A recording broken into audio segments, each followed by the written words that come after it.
Hello, everyone, and happy Friday! Episode 11 of The King, Eternal Monarch has just aired on Netflix, and oh my gosh, I have to record this recap standing up because this episode after the prince's death was just so intense, both sad, and we also had some crazy stuff happen with the detective.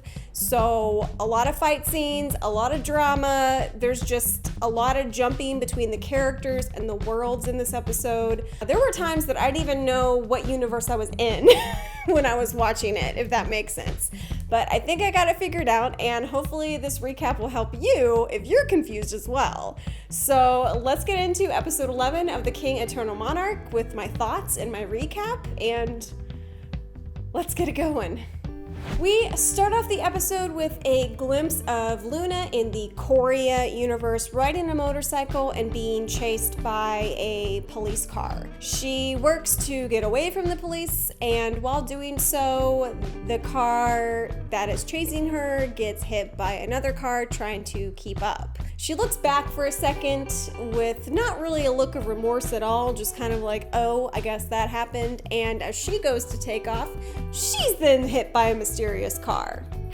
After that, we see her tied up and meeting Yi-Yim, who shows her the photos of the detective, tells her about the existence of parallel universes, and tells her that she can take the detective's life and have a better life and get the transplant that she needs to live. Because apparently, according to Yi-Yim, her terminal illness can be survivable if she has a transplant. So this is sort of her motivation for taking over the detective's life. Luna catches on quickly, since this explains why the Prime Minister thought they had met before, and agrees to work with Yi-Yim and take over the detective's life. Meanwhile, the king is at the prince's funeral, and a good chunk of the beginning of this episode is him and the court lady mourning his death, where you see flashbacks of the time that the prince spent with the king and the court lady. And at the funeral, we have a shot of the prime minister smiling while seeing the king heartbroken over the prince's death. He's not crying yet, but you see them just welling up at the edges of his eyes, and she smiles at this. After the funeral is when the head court lady collapses, which we saw in the last episode. So in this one, we see her being hooked up to an IV, laying in bed and reminiscing about her last conversation with the prince, which obviously they were very close. We then see the king in the kitchen being updated on the head court lady's condition and asks the doctor to let him know as soon as possible what he finds when he does the autopsy on the prince. After everyone leaves, he breaks down crying in the kitchen, and it's playing in the background. My heart is just hurting for him so bad right now. I cried along with him when I first watched it. I'm starting to well up now. I can't think about it, but I feel like he had to wait for everyone to leave before he could break down, so no one would think he was weak. But you can see through the whole episode that he's grieving, and I feel like the prince's death has really motivates him for the choices, the more deathly choices that he makes in this episode, which you will hear about very soon in this recap. After the funeral, the prime minister received the photos her ex-husband found of the shootout, and they are photos of Yi-Yim confirming he's alive and that he hasn't aged. So her mother was right. She then tries to work to connect the newspapers that she was given to Yi-Yim's existence, since she's now kind of like, well, I feel like these two are connected somehow. While this is happening in the Kingdom of Korea, the detective is in her car in Korea thinking about Yegon's most recent visit, which we saw at the end of the last episode. A bunch of you in the comments guessed this, but apparently he wasn't from the same timeline as we are watching right now, and she somehow could tell when he kissed her or when they spoke that not only is he from another universe, but he's also from a different time. What that means, we don't know, but she is a little pissed off that it felt like Egon was trying to break up with her. I was kind of feeling like that too when I was first writing the recap. I was kind of like, he's giving her flowers and confessing his love. He's breaking up with her because that's what you do when you really care for someone and you want their safety. You tell them you love them and then you kick them to the road.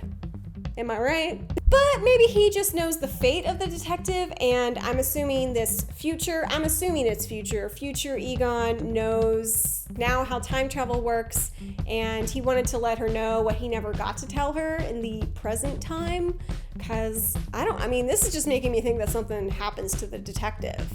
I really hope that's not the case, but the fact that he comes back to tell her all this stuff and she knows that it's not present day Egon. She is feeling a little annoyed that it does feel like he broke up with her. So she shakes it off and is like, I'll have a conversation with Egon about this the next time I see him. And the reason she was getting out of the car was to meet Kong for lunch. And while they're there, she gets a phone call from the forensics officer she knows, telling her that the girl who killed her roommate and was obviously working with Yi Yim committed suicide in jail, and that they may be investigating her and Kong since they were the last ones to talk to her before she committed suicide. Apparently suicide at this prison is rare, so they may think that the detective and Kong harassed her possibly, and that's why she killed herself. So the forensics officer wanted to ask and also give them a heads up. However, earlier in the episode, it's implied that she's killed by Yi Yim's minion after she tells him that the detectives know about her burner phone or possibly have it. He causes a blackout that he had threatened he could do, and I'm assuming kills her because she's found dead. But the detectives don't know that this is going on. This is something that us as the viewers see. So after this phone call, the detective becomes more determined than ever to find Egon's doppelganger's mother, since she believes she is working with Yi Yim or Yi Yim has her. And with their other lead dead, she really needs to find her now. They go to try and track her down by going to the crematorium and seeing if they have an address on file for where the payments come from, but they don't have anything because this person just pays cash for 5 years in advance. Kong does ask for the CCTV footage since he has met the mother, and this is the first time the detective is hearing about it. And this is also when the detective tells him about Yi Yim and how he's probably the one responsible for bringing Kong over to the Korea universe, and probably the person who's having him followed. Meanwhile, in the Kingdom of Korea, it looks like Luna is getting ready to go take over the detective's life because she goes to visit the Yo-Yo Kid, who tries to give her back her knife that she loaned him, but she tells him to keep it and also gives him her car keys and tells him it's his now. While that is happening, the king is at the prince's home with his eldest son, who it seems neither the king or his father want him to be the next in line for succession. Not too sure why, but we see a flashback of the prince talking with his son on the phone, telling him he can never come to Korea, and when the son starts suggesting to the king what position he should take over in the palace and that he's gonna move into his father's place, close his practice down in Los Angeles, the king's like, no, and the guy seems like an arrogant jerk, and we don't know yet why both his father and the king don't accept him as next in line or want him to be in Korea. I always assumed that the prince's family had to stay out of Korea for political reasons. It could be that the king suspects that he's a doppelganger. I feel like I was recognizing him from another character in Korea, but honestly, things are so mixed up right now. It could be anything. He could just be a jerk and would not be a good king, and both the prince and the king knew that. It could be a number of things, but either way, it ended with the king saying, "You are not next in line," even though his father was next in line, and get out of Korea. Though he doesn't. We see him later in the episode doing some signing of stuff, but I think what he meant was after the funeral and, getting everything settled with his father's estate, then get out of Dodge. This is also when the king finds out the results of the prince's autopsy and finds out that he was strangled to death and that his guards were killed by a sword. Like, one swipe, they did. He's also given Yi Yim's ring that Yi Yim had put on the prince's hand after he took his life.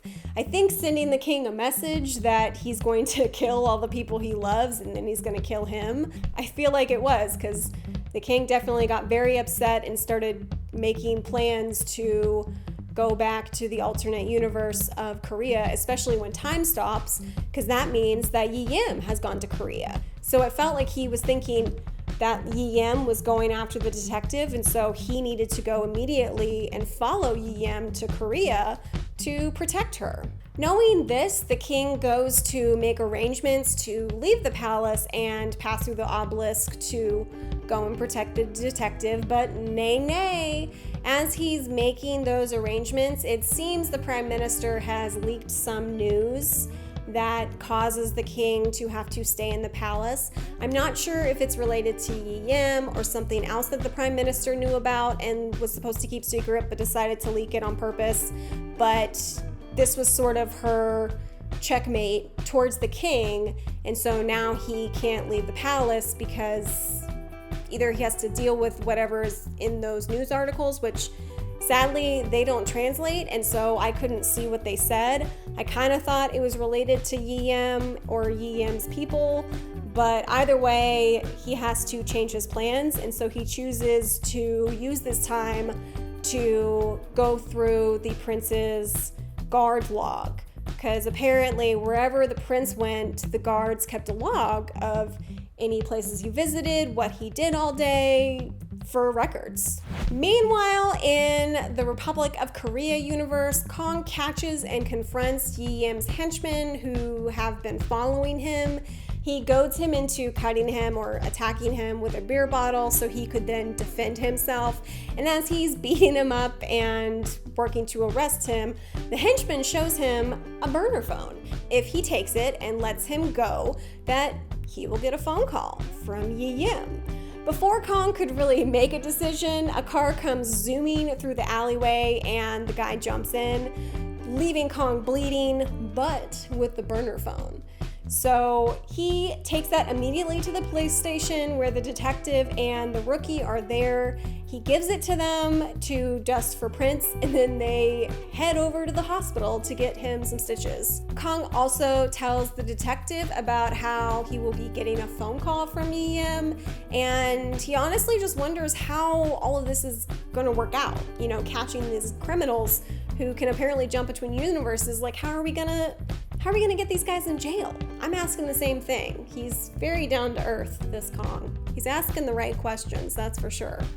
Back in the Kingdom of Korea universe, the king is going through the prince's guard logs and sees that he visited a bookstore called Isu Bookstore in the slums of Busan. Now, this piques his interest, but he realizes that the prince was on to where Yi Yim was hiding and went to that bookstore on purpose, knowing that the king would eventually see his guard logs, and that's how he was going to tell the king where Yi Yim was hiding out. Now, did he know he was going to die? I'm not sure, but it seems like he was investigating Yi Yim either secretly and was trying to hide that fact from everyone, including Yi Yim, to possibly keep himself from being killed. But either way, they now know that that is the bookstore that Yi Yim's hiding at, and I'm kind of thinking that the king also realizes that that's the bookstore that he saw in that footage. He does go to confirm his suspicions by going to the two guys he captured who work for Yi Yim, and he asks them to tell him everything they know about the bookstore, and this is when the king gets super scary. They won't tell him anything. One, I think, really doesn't know anything. The other is just like, you're not gonna kill me, confident that he doesn't have to tell him anything and he's gonna live, but nay. The king's like, you know what? I really don't need you alive. I actually know already that I'm right. I just thought I would double check, but the fact that you're denying everything tells me that I know, and so I'm now just gonna kill you. So he sentences both of these men to be beheaded. And what's crazy about that is obviously in this world, no one has been beheaded for over 60 years. So the fact that he's bringing it back, that's some scary shit. And it's actually aired on the news. You see it in the city that this information has gone public about the men that were captured and the fact that they've been sentenced to death. And yeah, that was some really intense stuff. And it just gets crazier through the episode. Back in the Korea universe, we see the detective at the gate thinking about the king, and we have a flashback where we hear more of their conversation when they were looking for the doppelganger's mother in that beautiful landscape of a field. In the flashback, they talk about how when the king would ask a woman to marry him, if he were going to, he would be wearing his military uniform. This spurred from a conversation about who he's also cooked for and if he cooked for them in his military uniform. They were just kind of messing with one another and being playful. But at the end of the conversation, she mentions how, well, when you proposed to me, you weren't wearing your uniform. And he goes, well, I was in a rush. And then she also brings up that he didn't actually ask her, he just sort of told her that she was his queen. But he also mentions that she also didn't say yes before and asks her, how about now? She doesn't say anything. She doesn't say yes, she doesn't say no. She just says she wants to live in the moment, that there's no tomorrow. That's why they're holding hands. And then he made a really great joke, well, why are we only holding hands then if we're living in the moment? Wink, wink. Got a little sexual, and I loved it. When she comes back to her senses, she realizes that she sees the Prime Minister's doppelganger, and because Yim is going after all the doppelgangers, she decides to talk to her.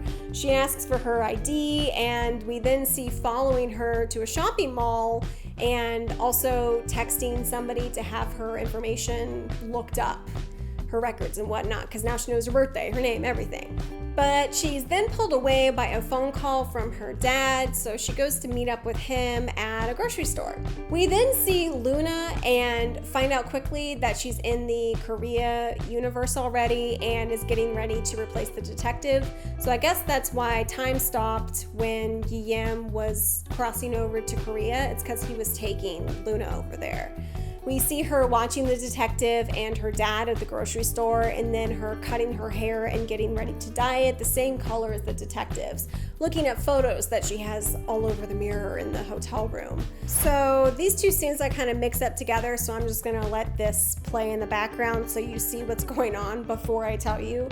But remember how we just saw the Prime Minister's doppelganger a few scenes ago? Well, shortly after this scene behind me, she suddenly shows up at Nari's coffee shop in a different outfit that looks more like what the Prime Minister would wear. And at first I thought, oh, it's the doppelganger, she's just in the neighborhood. But then I'm like, well, maybe it is the Prime Minister. And right when I was having those thoughts, that's when Young walks in. And as she's ordering coffee, she turns around, and Young obviously recognizes her as the Prime Minister. But when she's looking at Young, I couldn't tell if she was just looking at him like she was the Prime Minister and she knew it was Young, or if she was just curious as to who was this very attractive man that just walked into the coffee shop. But that was pretty intense, but not as intense as when the detective is in the Taekwondo studio working up a sweat, and passes out because it seems that she was drugged at some point, and holy shit, she starts feeling woozy and dizzy, and just down she goes. She tries to call for help before she completely passes out, but it's too late. She's down for the count.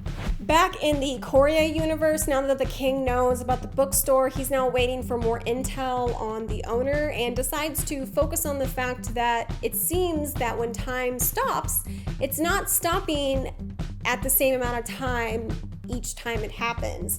So after some math, he realizes that the amount of time the world stays frozen has been multiplying by the square root of a prime number, and that by the 62nd time, it will freeze for a full day.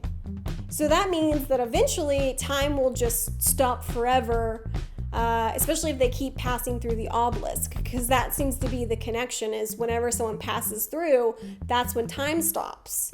Now, does Yim know this? Not sure, but that's kind of a crazy thing to figure out. Right as he's realized this, he gets intel from the guards on who the owner is of the bookstore, and he recognizes him as one of the men who was protecting Yim and helped kill his father, who's also presumed dead. With this information, he orders a raid of the bookstore and orders them to all be killed on sight. Don't leave anyone alive. Bullets fly, people get shot down, as well as the bookstore owner, who we find out in the scene is actually the doppelganger from the Korea universe. So I'm not sure. I guess Yim knew that this was gonna happen, so he had his two guys switch places. So I guess we now know who his favorite doppelganger was. Once the king puts this together, I think he also figures out that the detective is in more danger than he realized, because he tells everyone to fall back. If you remember, time did just stop again, which means that Yim is back in Korea, and he was just in Korea. So the king is super smart, you guys. He's figuring it out, just like a little too slow, even though he's so intelligent. That must mean that Yim is like a triple genius. I don't know. Meanwhile, the detective wakes up, tied up with her mouth covered with tape in a warehouse surrounded by dudes in black. Still a little drugged up, she starts to assess the situation, and we see a glimpse of the yo-yo kid looking through the crack in the door, and apparently has decided to get involved and freeze the detective. She asks who he is, and he says he warns people of danger and defeats the enemy. And she mentions that she saw him in Korea, thinking that she's in Korea. He says that there's only one him and that he's been to both worlds, so he knows about the parallel universes, but he's telling her that there's only one of him. He tells her that the reason he's cutting her free is to help return the balance, since it seems like the balance is off and there are too many enemies. So I guess he wasn't going to intervene, but the balance was off, so that was his choice. Ironically, he uses the knife that Luna gave him to cut the ropes and set her free, but this was so cryptic, and that specifically, the fact that he's saying that he is there to defeat the enemies, isn't that what the flute's supposed to do when you play it?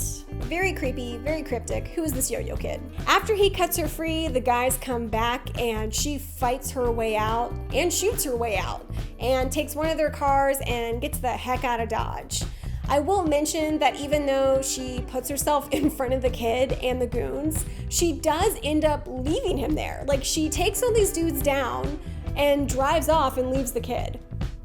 As she's racing away, trying to get her bearings and keep from getting followed, she realizes from the street signs that she's in Korea. So that kind of made me confused by what the yo-yo kid said to her, since she said that she'd seen him in Korea and he led her to believe that she was still in Korea, that he knew about both worlds and that he had crossed over to set her free. He didn't cross over anything. Anyway, she drives like a madwoman out of there, and we don't see her for a little bit because we end up going to find Yim, who is being told about the bookstore and the owner being murdered and what happened. And then right after that, he hears about the detective escaping from one of the thugs who obviously got his ass kicked by her.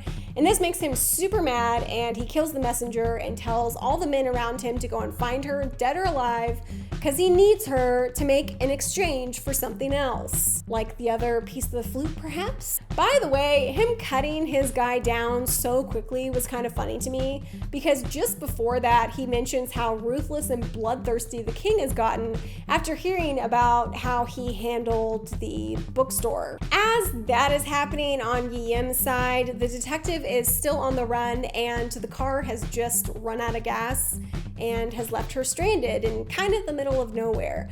Before she gets out of the car, she checks with how many bullets she has, which is 3. As she's walking to the nearest town, one of the cars from the warehouse has caught up to her, and she shoots them off the road, which that was so badass. Like, she just boom and rolls it on over. It was crazy. After this, she gets to a payphone and sees that there's a number that you can call to wish the king a happy new year, and decides to call that number and hope that the king gets the message. Now, why she called this number and not the palace number that she had called previously, I'm not sure. It could have been that this was the same number, but they didn't really make that clear that it was.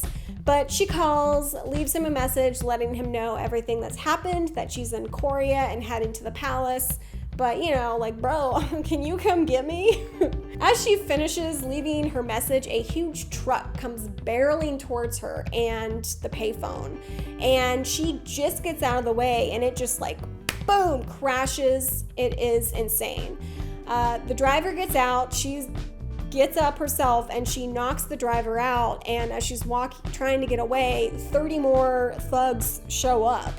Luckily, though, right as she's about to try and beat her way through all those guys, after everything she's went through, police show up, SWAT shows up, helicopters show up, and also the king and his guards show up on their horses in the middle of the street, and the king has the sword ready to protect his lady, which he yells, protect the future queen of Korea. Ugh! And then a huge battle ensues. Like, it's pretty bloody. And this scene was so epic. I mean, we see the king wielding a sword and just slicing people down left and right, blood splattering all over his beautiful face, which oddly was very attractive to me. Anyway, that's how they end the episode, the king rescuing an exhausted detective from Yi Yim's men. But oh my gosh, that was crazy. I mean, she like fought her way out of there and she was ready to fight even more. I mean, I'm glad that he was there to save her, but that's really cool that they have a character, a female character that can pretty much hold her own. And she's a tough cookie and I really, really enjoy that. This was a badass episode. Great episode, obviously leaving me with so many more questions. We've learned a little more about the Yo-Yo Kid, which when he said what he said, the whole phrase that like, I'm here to defeat enemies, excuse me. Obviously, some of you guys left in the comments that he might be a deity, not human. I'm kind of agreeing with that as well now, especially with what he said there. But my theory is, I know this is a weird one, but could he be the essence of the flute? Like, because the flute got broken up, could there have been another piece of him and that kid is the other piece of the flute? Or he's sort of connected to the flute? Because, I mean, he said that he was there to, you know, even things out, to defeat evil, to defeat the enemy. And in episode 1, when Yi Yim is talking about what the flute does when you play it, it's literally phrased that way, that when you play it, it helps defeat enemies. So, yeah, the Yo-Yo Kid is connected to the flute. Also, what I really loved about this episode is we finally got some Luna time. Oh, seeing that side to the king. He is obviously in so much mourning and he is like out for revenge and blood. And yeah, we see a much harder, scarier king. Like, there were scenes that he was so intense that I was a little frightened of him. Like, in a kind of a good way. I feel like his feelings are valid, but whoa, dude. Anyway, I hope you enjoyed this recap. Let me know in the comments below what you think is going to happen next. What you think of the Yo-Yo Kid. You guys have been leaving your theories about him. But now that he's said that phrase, now what do you think? And I will see you guys after the next episode. Bye.